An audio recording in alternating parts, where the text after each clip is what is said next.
there's this idea in science that, when we have children, those children inherit our physical traits, right? Everyone has this basic notion where children kind of inherit the way they look from their parents. And all this, although this is true, it is definitely true that children absolutely inherit their parents' physical traits. It's probably also true that children probably inherit a little bit more than that.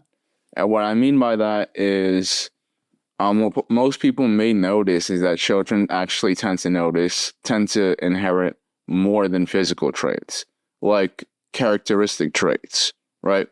If your dad or your mother behaves a certain way, or, their character is built a certain way, you may inherit some character traits related to that, right? It's more commonly known that health traits that your mother and father will have will be passed down to you, right? So, a lot of people will accept the fact that health traits will pass down to a child, that, the way a child looks will be passed down to a child from parent.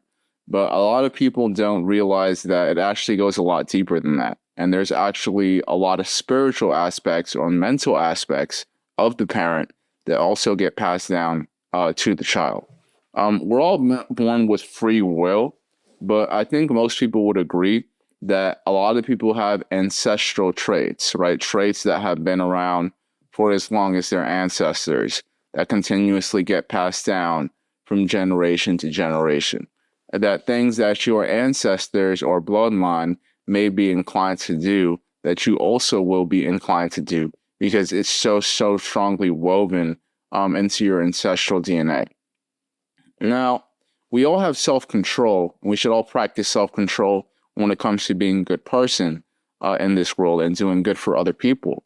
But, I think it's simply a fact of life that we inherit from our parents more than we think we do, more than modern science suggests.